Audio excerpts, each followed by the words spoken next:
요한복음 12장 14절부터 16절 말씀 봉독합니다. 요한복음 12장 14절에서 16절 말씀 함께 봉독하겠습니다. 예수는 한 어린 나귀를 보고 타시니 이는 기록된 바 시온 딸아 두려워하지 말라 보라 너의 왕이 나귀 새끼를 타고 오신다 함과 같더라.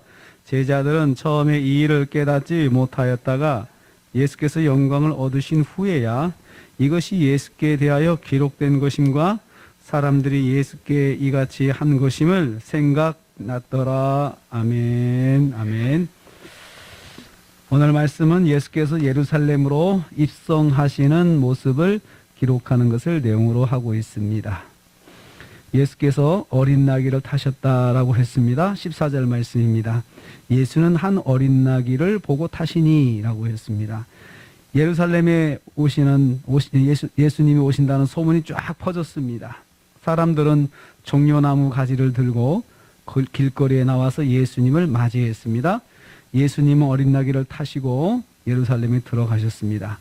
걸어가지 않으시고 어린 나귀를 타셨다 했습니다.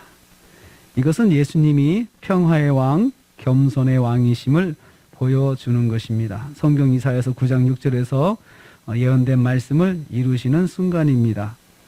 예수님을 통해서 우리는 하나님과 우리가 인간이 평화를 이루게 되었고 또 유대인과 이방인 사이에 평화가 이루어지게 되었습니다. 성경이 이렇게 말씀하고 있습니다.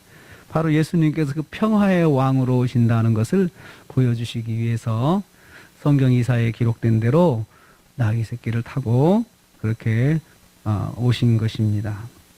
우리 이걸 통해서 우리가 믿음 생활하면서 성도는 평화의 일꾼이 되어야 한다는 것을 우리에게 말씀하고 있습니다. 두 번째로 스가랴 선지자의 말씀도 이루셨습니다. 15절 말씀입니다. 스가랴 선지자를 통해서 예수께서 또 나귀 새끼를 타고 오신다고 예언되었습니다. 또 예수님은 그 예언대로 행하셨습니다. 그래서 하나님께서 계획하신 대로 순종하신 것이죠. 그래서 예수님께서 공생의 기간 동안에 하나도 자기 뜻대로 하시지 않았습니다. 하나님 아버지의 계획대로 그대로 순종하시고 이루신 것입니다. 이는 기록된 바 함과 같더라 이렇게 말씀하고 있습니다. 기록된 말씀대로 이루시는 예수님을 강조하고 있습니다. 이를 통해서 예수님이 구약 선지자들을 통해서 약속하신 메시아이심을 알게 하고 있습니다. 지금 예수님께서 나귀 새끼를 타고 예루살렘에 들어오시는 모습이 바로 약속하신 메시아이심을 보여주고 있는 것입니다. 예수님은 하나님의 약속대로 이스라엘의 구원을 위해서 보냄받으신 메시아 그리스도이십니다.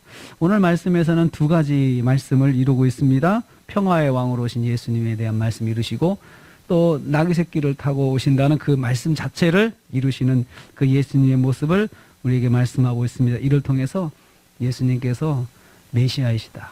메시아 그리고 그리스도시다. 메시아와 그리스도는 같은 뜻인데요.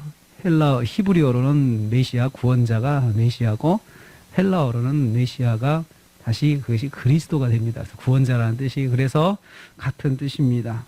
이것을 보여주고 있습니다. 우리는 예수님을 우리를 구원하신 메시아 그리스도 우리는 그렇게 믿습니다.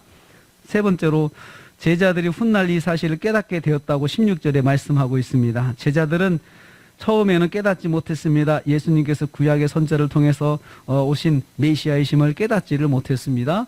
그런 장면을 보고도 그 장면 나귀 새끼를 타고 오시는 그 모습 보고도 예수님이 메시아신 것을 그들은 깨닫지 못했다는 것이죠. 예수께서 입성하시는 모습을 보면서도 사실 알지 못했습니다. 영적으로 무지했던 것입니다. 그러나 제자들이 훗날 이 사실을 깨달았다고 했습니다. 스가랴서의 말씀이 바로 예수님에 대한 말씀인 것을 알게 되었습니다. 그리고 사람들의 환영의 모습도 약속하신 말씀대로 이루어진 것임을 깨닫게 되었습니다.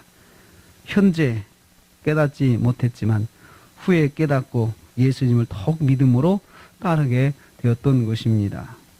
우리는 이를 통해서 깨닫습니다. 내가 하나님의 뜻을 지금 깨닫지 못해도 하나님의 은혜는 진행된다는 것입니다. 내가 지금 깨닫지 못한다고 하나님께서 그냥 스톱하고 놔두시지 않습니다. 그냥 진행하시고 뒤에 깨닫도록 또 은혜를 베풀어 주십니다. 그래서 우리는 때로는 하나님 뜻을 몰라서 우리가 그냥 지나칠 때도 있고 어떤 때는 오해를 할 때도 있고 그렇지만 하나님께서는 그것을 그냥 지나가시면서 기다리시는 하나님이신 것을 볼 수 있습니다. 주님께서는 우리에게도 그렇게 행하십니다. 알지 못하고 오해해도 그냥 기다려 주십니다. 그게 하나님의 은혜입니다. 우리가 한 주간을 또 시작합니다. 예수님 믿는 것은 우리가 평화의 삶을 사는 것을 말합니다.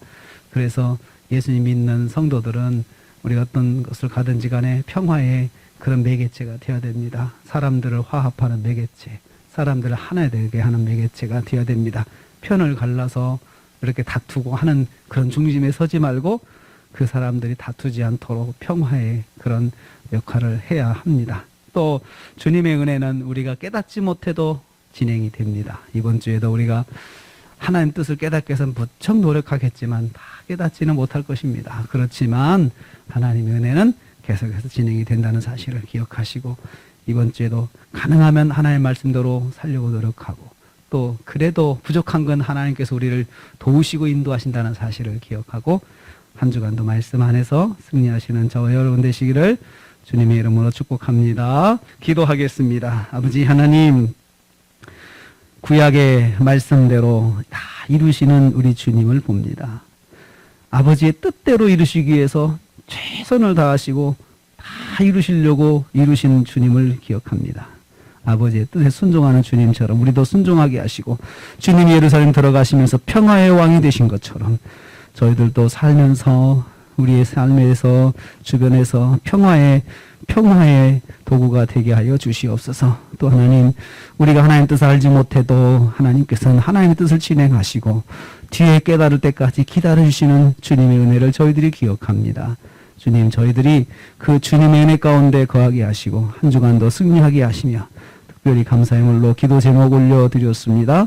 박지영, 하나님 이번 주 25일, 26일 논술 시험 잘 볼 수 있도록 지혜 화명철도 하셔서 그래서 하나님 영광 받아 주시옵소서. 또 하나님 또 감사의 제목을 통해서 하나님께 더 감사의 제목이 넘치도록 하시고 우리나라 교회도 교육관을 함께 또 구입하는 문제, 우리 확보하는 문제 하나님께서 한 주간 기도하겠사오니 믿음으로 감당토록 도와주시옵소서. 예수님의 이름으로 기도하옵나이다. 아멘.